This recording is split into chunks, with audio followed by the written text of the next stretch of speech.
Hello everyone, welcome to my YouTube channel exploring maths with Pooja Chawla. आज हम करने वाले हैं क्लास 11 का एक new chapter start, permutation and combinations. बहुत ही इंटरेस्टिंग चैप्टर है। काफ़ी बच्चे कंफ्यूज रहते हैं परम्यूटेशन और कॉम्बिनेशन में क्या डिफरेंस है, कब यूज़ करना है। सारे डाउट्स क्लियर करेंगे और डिटेल में स्टडी करेंगे इस चैप्टर को। पहले भी हमने हर चैप्टर बिल्कुल बेसिक से सीखा है कि इसका इंग्लिश में क्या मीनिंग है, फिर हम देखेंगे इसको मैथ्स में कैसे यूज़ करना है। परम्यूटेशन एंड कॉम्बिनेशन, आपने ये वर्ड्स कभी सुने हो? परम्यूटेशन अगर नहीं भी सुना, कॉम्बिनेशन तो डेफिनेटली सुना होगा। तो इससे एक बार स्टार्ट करते हैं। कॉम्बिनेशंस कॉम्बिनेशंस आपने कहाँ सुना है? जैसे मान लीजिए आप 11th क्लास में हैं, आपने एडमिशन लिया, आपसे सब्जेक्ट का कॉम्बिनेशन पूछा गया। ठीक है, आपके क्या क्या कॉम्बिनेशन हैं, आप सब्जेक्ट्स में क्या क्या कॉम्बिनेशंस आपने लिए हैं। सपोज़ आपका फिज़िक्स, केमिस्ट्री, मैथ तो फिक्स है। लैंग्वेज में इंग्लिश और हिंदी में से आपने कोई लैंग्वेज ली हो, और मैथ्स के साथ आपको कॉम्बिनेशन मिला है मैथ्स और आईपी, ठीक है, या फिर पीएचई, ये आपको कॉम्बिनेशंस मिले हैं। यहाँ वर्ड ही आ गया कॉम्बिनेशन, जहाँ पे आपको चूज़ करना है, सेलेक्ट करना है। फिज़िक्स और केमिस्ट्री तो आपका फिक्स है, ठीक है। अब आपको मैथ्स, आईपी और पीएचई में से एक चूज़ करना है। आपने मान लीजिए मैथ्स चूज़ किया, और यहाँ पे आपको लैंग्वेज में से भी एक चूज़ करना है, इंग्लिश और हिंदी। वहाँ भी आपने एक चूज़ किया से इंग्लिश। तो ये दोनों आपने चूज़ किए हैं, ये आपकी चॉइस है, ये आपका कॉम्बिनेशन है, PCME। आप किसी को ये भी बोल सकते हो मैंने इंग्लिश लिया, मैथ्स, केमिस्ट्री और फिज़िक्स लिया, या फिर आप आगे पीछे करके बोल सकते हो। कोई पहले बोल दे मैंने PCM लिया है और साथ में इंग्लिश लिया है, ठीक है। तो ये आपका क्या है? कॉम्बिनेशन, जहाँ ऑर्डर मैटर नहीं करता। आप किसी को ये बोले मैंने इंग्लिश, मैथ्स, केमिस्ट्री, फिजिक्स लिया है, या फिर ये बोल दे मैंने केमिस्ट्री, फिजिक्स, मैथ्स और इंग्लिश लिया है, doesn't matter, it is a combination. अब देखते हैं परम्यूटेशन क्या है। परम्यूटेशन होता है जब आपका ऑर्डर मैटर करता है। ऑर्डर कब मैटर करेगा? मान लीजिए आपकी डेट शीट आई, डेट शीट में पहला एग्ज़ाम आपका आ गया फिज़िक्स का, फिर आ गया इंग्लिश का, फिर आ गया केमिस्ट्री का, और फिर आ गया मैथ्स का, मैथ्स और आईपी और पीएचई। ये डेट शीट है, ये तो फिक्स होगी। ऑर्डर इसमें मैटर करता है। पहला एग्ज़ाम आपका फिज़िक्स का है, सेकंड एग्ज़ाम आपका इंग्लिश का है, थर्ड केमिस्ट्री का एंड फोर्थ मैथ्स का है। ये चीज़ हम इसको लिख देते हैं PECM। पहला एग्ज़ाम फिज़िक्स, फिर इंग्लिश, फिर केमिस्ट्री, फिर मैथ्स। क्या ये सेम होगा अगर मैं लिख दूँ PCEM, physics, chemistry, English, math? क्या ये दोनों सेम होंगे? अगर मैं डेट शीट की बात कर रही हूँ, जो आपकी डेट शीट आई, ये सेम नहीं होंगे, क्योंकि यहाँ सेकेंड पेपर क्या है? इंग्लिश का, यहाँ सेकेंड पेपर केमिस्ट्री का, सेम तो नहीं है। तो यहाँ पे ऑर्डर क्या करता है? मैटर करता है, ठीक है। ऑर्डर का एक इम्पॉर्टेंस है। तो ये चीज़ आपकी है परम्यूटेशन, जहाँ पे ऑर्डर मैटर करता है, और ये है आपका कॉम्बिनेशन, जहाँ ऑर्डर मैटर नहीं करता, आपको सिर्फ चूज़ करना है, सेलेक्ट करना है। ऐसे बहुत सारे रियल लाइफ एग्जांपल्स हैं, बहुत सारे। हम एक और लेते हैं एग्जांपल। मान लीजिए आपके पास 3 टी-शर्ट्स हैं और 2 जीन्स हैं। मैंने आपको कहा आपका फेवरेट 3 टी-शर्ट में से कोई और 2 जीन्स में से फेवरेट पेयर आपको चूज़ करना है, और वो पहन के पार्टी में जाना है। आपको क्या करना है बेटा? सेलेक्ट करना है। इन 3 में से कोई एक सेलेक्ट कर लो। मान लो ये 3 है आपकी green, blue and red colour की टी-शर्ट्स हैं। जीन्स है आपकी ब्लैक एंड ब्लू कलर की। मैंने कहा जो आपको पसंद है उनमें से कोई एक चूज़ करके पहन लो। मान लो आपने ब्लू कलर की टी-शर्ट ले ली और ब्लैक कलर की जीन्स ले ली। आपने चूज़ किया है इनमें से एक, तो ये क्या है? कॉम्बिनेशन, ठीक है। When you are selecting something of your choice, अपनी चॉइस का कुछ आप चूज़ कर रहे हो। परम्यूटेशन क्या होगा इसमें? अगर मैं कह रही हूँ ये आपके पास 3 टी-शर्ट्स और 2 जीन्स हैं, इनको अपनी अलमीरा में अरेंज करके रखना है, ठीक है। अपनी पसंद से अपनी अलमीरा में अरेंज करके रखना है। अरेंज मतलब, अब देखो, अगर आप कोई ऐसे भी कर सकता है, मैं तीनों टी-शर्ट्स एक साथ रखूं और 2 जीन्स अलग से, एक जीन्स ऊपर रख दूं, एक जीन्स नीचे, ठीक है। एक तो ये अरेंजमेंट हो गया। कोई चाहता है नहीं, मुझे ग्रीन वाली जो आपका टी-शर्ट है वो टॉप पे रखनी है, और फिर एक जीन्स रखनी है ब्लू कलर की, फिर एक टी शर्ट रखनी है ब्लैक कलर की, फिर एक रेड आपको टी शर्ट रखनी है, फिर आपको जीन्स रखनी है। जब आप अरेंज कर रहे हो तो आप अपनी मर्जी से अरेंज करोगे। आप ऊपर क्या रख रहे हो, सेकंड नंबर पे क्या रखना चाहते हो, थर्ड नंबर पे क्या रखना चाहते हो, फोर्थ पे क्या रखना चाहते हो, ये आपका अपना तरीका है। तो ये क्या है, परमुटेशन, जो आप अरेंज कर रहे हो और जिसमें ऑर्डर मैटर करता है, यानी जिसमें ऑर्डर इम्पॉर्टेंट है, तो वो क्या होता है, परम्यूटेशन। ऐसे बहुत एग्जांपल्स हैं। एक और आ रहा है माइंड में, आपके फ़ोन का पिन पासवर्ड 4 डिजिट्स का पासवर्ड है, ठीक है। मान लो आपको 3 डिजिट्स तो याद हैं, 3, 8, 9 थी, लास्ट डिजिट नहीं पता क्या थी। तो आप सबसे इजी क्या तरीका होगा, आपके पास 0 से 9 डिजिट्स हैं, ठीक है, एक एक फिल करके देख लो, या 9 के बाद 0 लगा के देख लो, 9 के बाद 1 लिख के देख लो, 2 लिख के देख लो, 3 लिख के देख लो, कभी तो फ़ोन ओपन हो ही जाएगा। सिर्फ कितनी बार आपको ट्राई करना पड़ेगा, सिर्फ 10 बार ट्राई करना पड़ेगा आपको। 0 से 9 एक एक करके डिजिट आपने पुट करनी है, ठीक है। ये आपका क्या हो गया, एक तरह से परम्यूटेशन, क्योंकि आपने यहाँ से एक डिजिट चूज़ किया है। ये कॉम्बिनेशन में भी आ जाएगा क्योंकि ये तीनों फिक्स हैं, ऑर्डर तो मैटर करता नहीं, ये कॉम्बिनेशन में चला जाएगा। बट अगर मैं आपसे कहूँ, आपको 2 ही डिजिट्स याद हैं, 3 और 8, ये कॉम्बिनेशन था, 3 और 8 2 डिजिट्स याद हैं, यहाँ पे आपको 2 फिल करनी है पासवर्ड के लिए। नहीं याद क्या डिजिट्स थी आपकी, पर इतना तो पक्का है 0 से 9 के बीच में ही होंगी। 0 से 9 के बीच में 10 डिजिट होती हैं, तो यहाँ 10 में से कोई भी डिजिट हो सकती है, 0, 1, 2, 3, 4, इनमें से कोई भी डिजिट हो सकती है। तो आप इसको 10 तरीके से इसके अंदर नंबर फिल कर सकते हो। ऐसे यहाँ पे भी 0 से 9 तक कोई भी डिजिट हो सकती है, बिल्कुल हो सकती है। तो आपके पास ये क्या है, परमुटेशन, क्योंकि अगर यहाँ 0, 4 या 4, 0 दो अलग अलग तरीके हैं, 0, 4 और 4, 0 अलग हैं। अगर 3, 8, 4, 0 से फ़ोन ओपन होगा तो 0, 4 से नहीं हो सकता, क्योंकि ये दोनों अलग अलग हैं। तो ये किसका है, परमुटेशन का क्वेश्चन हो गया, जब आपका ऑर्डर मैटर करता है। अच्छा सोच के देखो, 3, 8 डैश डैश, मुझे यहाँ नहीं पता क्या नंबर आएंगे, 0 से 9 के बीच में कोई डिजिट्स आएंगी।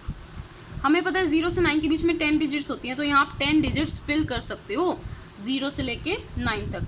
ऐसे यहाँ पे भी 10 डिजिट्स फिल कर सकते हो 0 से 9 पर। तो आपको टोटल कितने तरीके हैं जिनसे आप ये खोल सकते हो, टोटल कितने वेज हैं जिनसे आप ये भर सकते हो, 10 × 10 100, यानी 100 पॉसिबल केसेस हैं इसे खोलने के लिए, ठीक है। खुलेगा एक ही पासवर्ड से, बट तरीके कितने हैं फिल करने के, 100, 10 × 10। अब हम आते हैं एक जो आपका छोटा सा रिजल्ट है, फंडामेंटल थ्योरम। फंडामेंटल थ्योरम को समझने के लिए पहले एक एग्जांपल देखेंगे, उसी से क्लियर होगा, अदरवाइज स्टेटमेंट रखने का कोई फ़ायदा नहीं है, एम क्या है, एन क्या है। सपोज़ आप एक सिनेमा हॉल में गए हो मूवी देखने, और वहाँ पे एंट्रेंस के 3 डोर हैं, 3 डोर से आप एंट्री कर सकते हो, ठीक है। और बाहर निकलने के 2 डोर्स हैं, एग्ज़िट के लिए 2 डोर्स हैं। तो ये हो सकता है आप फर्स्ट डोर से एंट्री करो और यहाँ फर्स्ट वाले से निकल जाओ। ये 1, 2, 3 हैं, इनको रोमन में अभी फर्स्ट और सेकंड ले लो, ठीक है। फर्स्ट से एंट्री करो और यहाँ से एग्ज़िट कर लो, ये पॉसिबल है। फर्स्ट से एंटर करके सेकंड वाले से एग्ज़िट करो, वो भी हो सकता है। और क्या हो सकता है, इससे एंट्री करके इस वाले से एग्ज़िट करो, या सेकंड से एंट्री करके इससे एग्ज़िट करो।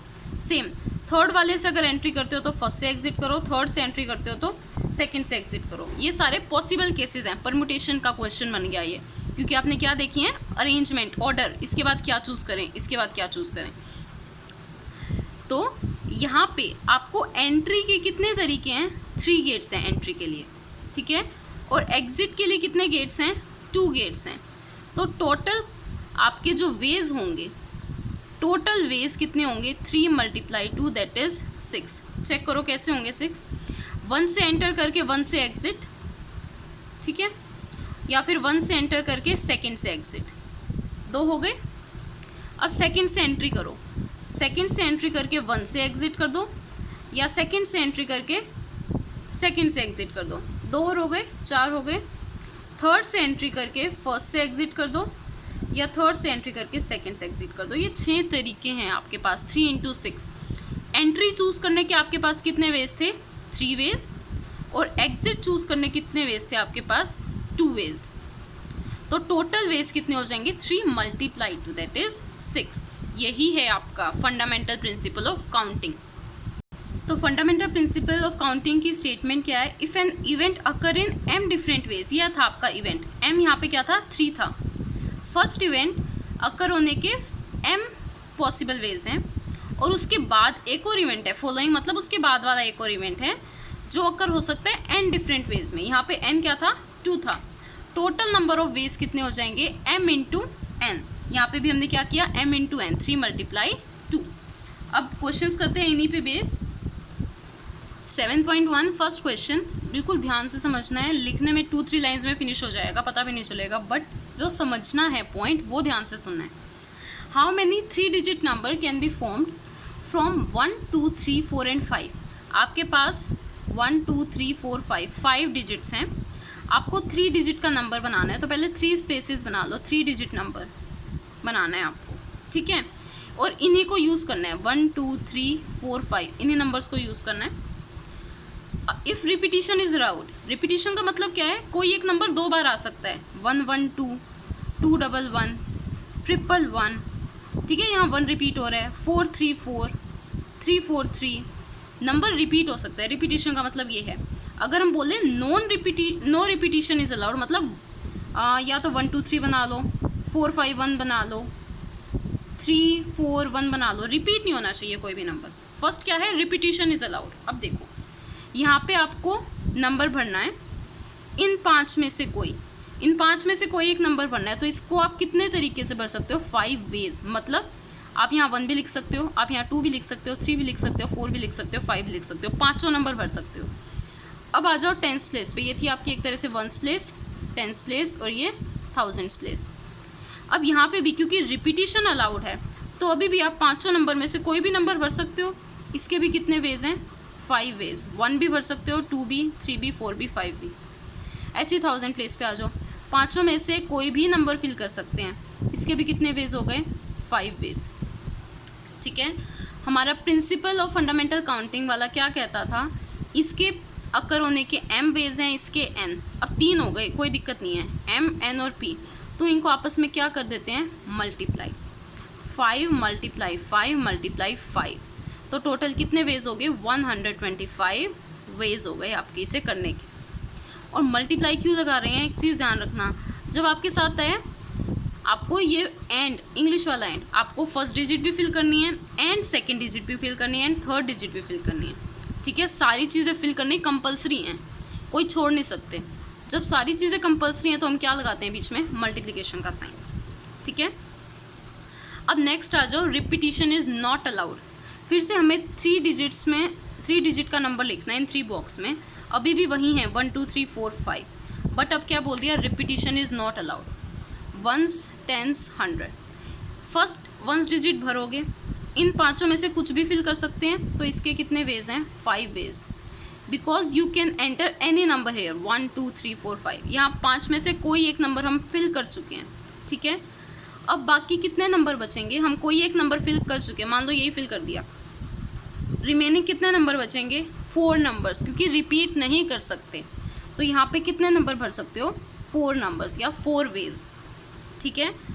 अब 2 यहाँ भर चुके, 5 टोटल थे, 5 में से 2 माइनस करो 3, तो इसे कितने वेज से भर सकते हो? 3 वेज से। हम ये नंबर कम क्यों कर रहे हैं? 5, 4, 3, क्योंकि रिपीट नहीं हो सकते number, repetition is not allowed.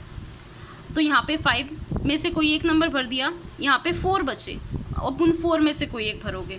अब 2 तो यहाँ फिल कर चुके, ठीक है, तो कितने बचे? 3 नंबर्स बचे, ठीक है। तो अब उन 3 में से कोई एक भरोगे, तो इसके कितने वेज हैं? 3 वेज। तो by fundamental principle of counting total ways कितने होंगे? 3 मल्टीप्लाई 4 मल्टीप्लाई 5, क्योंकि आपको ये सारे एक साथ भरने हैं, ठीक है। तो क्या हो जाएगा इसका? 4 3 ज़ा 12, 12 5 ज़ा 60, टोटल 60 वेज। अब आ जाते हैं सेकंड क्वेश्चन पे, बहुत इंटरेस्टिंग है, बस ध्यान से सुनना। How many 3 digit even numbers can be formed from the digit 1, 2, 3, 4, 5, 6। अब ये 6 डिजिट्स हैं आपके पास। अब आपको कितनी डिजिट का नंबर बनाना है? 3 डिजिट का, तो 3 बॉक्सेस बना दो, 3 डिजिट नंबर। एक एक्स्ट्रा कंडीशन दे दी, कैसा होना चाहिए? इवन नंबर होना चाहिए। इवन नंबर क्या होते हैं? जो 0, 2, 4, 6, 8 पे एंड होते हैं, वही होते हैं इवन नंबर्स। और हमारे पास ना यहाँ पे 0 है और ना ही यहाँ पर 8 है, सिर्फ 2 4 6 हैं even numbers 2 4 6। If digits can be repeated, digits repeat हो सकती हैं। अगर डिजिट्स रिपीट हो सकती है तो हम ऐसे सेम नंबर लिख देते हैं 5 5 5। अगर डिजिट रिपीट नहीं होंगी तो हम एक लेस करते जाते हैं 5 4 3। ठीक है, अब यहाँ देखते हैं, ये 1s प्लेस, ये 10s प्लेस और ये 100 प्लेस, क्योंकि हमें 3 डिजिट नंबर बनाना है। इवन नंबर क्या होते हैं? जिसके यूनिट प्लेस पे यानी 1s प्लेस पे 2 4 6 8 और 0 और 8 तो हमारे ऑप्शन में ही नहीं है, तो आप यहाँ पे 2 भर सकते हो या 4 भर सकते हो या 6 भर सकते हो, तभी इवन नंबर बनेगा। तो आप यहाँ पे कितने नंबर्स भर सकते हो? 3 नंबर्स यानी 3 वेज। ठीक है, इसके तो हो गए 3 वेज। 10s प्लेस पे आ जाओ। 10s प्लेस पे आप कोई भी नंबर भर सकते हो, क्योंकि इवन नंबर है, तो आप 156 अगर बनाते हो तब भी तो इवन है ना। सेकेंड प्लेस पे तो कुछ भी आ सकता है, तो आप यहाँ पे 6 में से कोई भी नंबर भर सकते हो। तो इसके कितने वेज हैं? 6 वेज, क्योंकि रिपीटिशन अलाउड है, डिजिट्स कैन बी रिपीटेड, तभी हम यहाँ 6 भर रहे हैं। 100 प्लेस पे आ जाओ, क्योंकि रिपीटिशन अलाउड है तो फिर से हम यहाँ 6 में से कोई भी नंबर फिल कर सकते हैं। तो इसके भी कितने वेज हो गए? 6 वेज। सो टोटल वेज कितने हो जाएंगे? क्या कर दोगे इन सबको? Multiply, 6 × 6 multiply 3, 6 3 = 18, 18 6 = 108। तो आपके टोटल कितने वेज हो गए? 108 वेज। रिमेंबर, आपको क्वेश्चन में ये ध्यान से देखना है कि रिपीटिशन अलाउड है या रिपीटिशन अलाउड नहीं है। अच्छा, इसी का एक और पार्ट कर लेते हैं, बुक में गिवन नहीं है, अगर इंटरेस्टेड हो तो देख लेना, अगर नहीं हो तो फॉरवर्ड करके थर्ड क्वेश्चन पे आ जाना। पर एक बार देखो, अगर यहाँ पे होता है रिपीटिशन नॉट अलाउड, रिपीट नहीं कर सकते और इवन नंबर बनाने हैं, 1 2 3 4 5 6 में से इवन नंबर बनाना है, and repetition not allowed, repetition is not allowed. यहाँ तो हम अभी भी इवन नंबर बनाना है, या 2 भर सकते हैं या 4 भर सकते हैं या 6 भर सकते हैं, तो यहाँ पे कितने नंबर्स भर सकते हैं? 3 नंबर्स। ठीक है, ये टोटल कितने हैं? 6 हैं। 6 में से एक तो आप यहाँ भर दोगे, इन तीनों में से कोई एक ही तो फिल करोगे। इन 6 में से कोई एक यहाँ फिल कर दिया, 6 - 1 क्या रह जाएंगे यहाँ पे? 5 वेज, क्योंकि एक नंबर यहाँ आ चुका है 6 में से। अब यहाँ 6 में से 2 नंबर आप फिल कर चुके हो, एक यहाँ पे एक यहाँ पे, कितने बचे यहाँ पे? 4 बचे। 6 - 2 4 वेज बचे। तो अब टोटल वेज कितने हो जाते हैं? टोटल वेज 4 × 5 × 3 हो जाते, 5 4 = 20 × 3 60 वेज हो जाते अगर रिपीटिशन अलाउड नहीं होती। Next question, question number 3, how many 4 letter code, इस बार नंबर्स नहीं है लेटर्स हैं, 4 letter codes can be formed using first 10 letters of English. English के 10 लेटर्स ABCD, ये सारे आपको फिल करने हैं, 10 हैं आपके पास। If no letter can be repeated, repeated नहीं है तो एक तरह से ये देख लो बैक काउंटिंग चलेगी। यहाँ पे आपके पास 10 लेटर्स हैं, ठीक है, 10 लेटर्स हैं आपके पास A से लेके J तक, रिपीटिशन नॉट अलाउड। तो आप यहाँ से फिल करना भी स्टार्ट कर सकते हो, लेफ़्ट साइड से भी राइट साइड से भी, कोई प्रॉब्लम नहीं आएगी, क्योंकि अभी लेटर्स की बात चल रही है, जब नंबर्स होंगे तब हम देखेंगे डिफरेंस। यहाँ देखो, आप इन 10 लेटर्स में से कोई भी लेटर फिल कर सकते हो, A to J कोई भी लेटर फिल कर सकते हो। 10 वेज हैं आपके पास, ठीक है, 10 थे टोटल और 10 वेज हैं, आपने एक फिल कर दिया। अब कितने बचे? 10 में से आप एक फिल कर चुके, 9 बचे हैं, तो यहाँ पे कितने वेज होंगे? 9, because repetition is not allowed. 10 में से 2 आप फिल कर चुके हो, कितने बचेंगे? 8, 10 - 2 8 बचेंगे, तो 8 वेज, ठीक है। ऐसे ही यहाँ 3 फिल कर चुके हैं हम, 10 - 3 7 बचेंगे ये वेज। तो आपका आंसर टोटल वेज कितना होगा? 10 × 9 × 8 × 7 विच इज़ इक्वल टू 5040, ये टोटल वेज होंगे। और अगर हमारी रिपीटिशन अलाउड होती, अगर हमारी रिपीटिशन अलाउड होती, आप यहाँ पे भी 10 में से कोई भी अल्फ़ाबेट भर सकते हो, यहाँ पे भी 10 में से कोई अल्फ़ाबेट भर सकते हो, यहाँ पे भी 10 में से कोई कर सकते हो, क्योंकि रिपीटिशन अलाउड है यहाँ पे भी 10 में से। तो टोटल कितने हो जाते? 10 × 10 × 10 × 10 10,000 10,000 वेज हो जाते अगर रिपीटिशन अलाउड होती, पर अलाउड नहीं थी। तो ये वाला क्वेश्चन है आपका। 4th क्वेश्चन देखते हैं एक बार। How many 5 digit telephone number can be constructed from 0 to 9 if each number starts with 67। सबसे पहले देखो कितनी डिजिट का नंबर बनाना है, 5 डिजिट का। 1 2 3 4 एंड 5, 5 डिजिट का नंबर बनाना है आपको।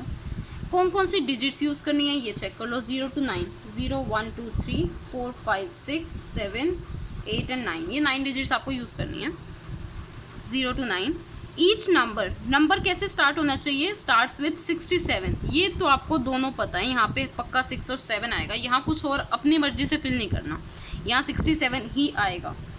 And no digit appear more than once, यानी एक से ज़्यादा बार नहीं होनी चाहिए, यानी रिपीट नहीं होनी चाहिए। एक से ज़्यादा बार आना यानी रिपीट नहीं होनी चाहिए, ठीक है।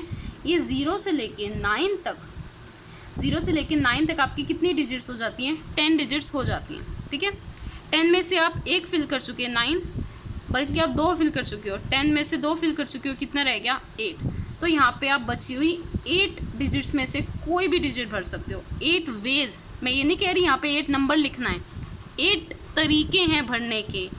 8 डिजिट में से 6 और 7 हटा दो, जो बची 0 से लेके 4 और 8 और 9, कितने बचे, 8 नंबर्स बचे। 8 में से कोई भी भर सकते हो, क्योंकि रिपीटिशन अलाउड नहीं है। तो यहाँ पे टोटल थे 10, 10 में से 3 भर चुके, कितने रह गए 7। ऐसे ही टोटल थे हमारे 10, 10 में से हम 1 2 3 4 भर चुके हैं। 10 - 4 कितने रह गए 6, तो टोटल कितने 6। तो इसके टोटल वेज क्या होंगे, टोटल वेज, इसके वेज काउंट नहीं करोगे क्योंकि ये ऑलरेडी फिल था, ये आपको पहले से बता दिया। वेज हमने क्या लिखे, 8 × 7 × 6, इसे करोगे आ जाएगा 336, टोटल 336 वेज। अब देखते हैं fifth question. A coin is tossed 3 times and outcomes are recorded. ऐसे हमने 10th में प्रोबेबिलिटी में भी बहुत क्वेश्चंस किए हैं। 3 कॉइन्स को टॉस किया गया है, first coin, second and third. How many possible outcomes are there, कितने पॉसिबल आउटकम्स होंगे, ये फर्स्ट कॉइन, ये सेकेंड कॉइन, ये थर्ड कॉइन। 1 2 3 नहीं लिख रही, कंफ्यूज हो जाओगे। फर्स्ट कॉइन है, इसके पास 2 तरीके हैं, या हेड आएगा या फिर टेल आएगा, और कुछ नहीं आ सकता। It has 2 ways. ये सेकेंड कॉइन है, यहाँ पे भी या तो हेड आएगा या फिर टेल आएगा, इसके पास भी कितने वेज हो गए 2 वेज। और यहाँ पे भी या हेड आएगा या टेल आएगा, इसके भी कितने वेज हो गए 2 वेज। टोटल वेज क्या होगा, principle, fundamental principle of counting के अकॉर्डिंग पूरा लिख लेते हैं। Total ways will be 2 × 2 × 2, that is 8, ठीक है। ये फॉर्मूला भी ध्यान रखना कि अगर आपके पास आप n कॉइन्स को टॉस कर रहे हो तो कितने आउटकम्स होंगे, आउटकम्स होंगे 2 की पावर n। अगर 1 कॉइन टॉस किया तो 2 ही आउटकम होंगे, हेड और टेल। अगर 2 किए हैं तो 2 की पावर 2, 4 आउटकम्स होंगे। अगर 3 किए हैं तो 2 की पावर 3, यानी 8 आउटकम्स होंगे। ये जनरल फॉर्मूला है, पहले भी आपने पढ़ा होगा। ये आपका हो गया जनरल 8 आउटकम्स। अब देखते हैं एक बार 6th क्वेश्चन, थोड़ा सा डिफरेंट है। ये एक्चुअल क्वेश्चन है जिससे समझ बनेगी आपकी, जिससे अंडरस्टैंडिंग होगी। गिवन 5 फ्लैग्स और डिफरेंट कलर्स, आपके पास 5 फ्लैग्स हैं डिफरेंट कलर्स के, ठीक है। कितने फ्लैग्स हैं, 5 फ्लैग्स, डिफरेंट कलर। मान लो एक है आपके पास रेड, एक हो गया ग्रीन, एक हो गया ब्लू, और एक ले लो येलो। ये आपके पास, अच्छा 4 हो गए, एक और ले लो चलो पिंक, पिंक फ्लैग। ये हमने 5 फ्लैग्स ले लिए। अब आपको क्या करना है, how many different signals can be generated if, आपको इनसे सिग्नल्स बनाने हैं, ठीक है। If each signal require use of 2 flags, आपको इनमें से 2 फ्लैग चूज़ करने हैं। कितने फ्लैग्स, 2 फ्लैग्स। इनमें से 2 फ्लैग्स चूज़ करने हैं, 1 बिलो द अदर, एक के नीचे दूसरा है। अब देखो आप कितने तरीके से इसे चूज़ कर सकते हो, और यहाँ पे रिपीटिशन अलाउड नहीं है। ये 5 कलर्स हैं आपके पास। फर्स्ट में तो आप कितने तरीके से, या रेड या फिर ग्रीन लगा दो, या ब्लू या येलो या पिंक, आप इसमें 5 लगा सकते हो, 5 में से कोई एक। अब 5 में से एक तो यहाँ लगा दिया, यहाँ के लिए कितने बचेंगे, सिर्फ 4 बचेंगे, तो इसके लिए कितने वेज, 4 वेज।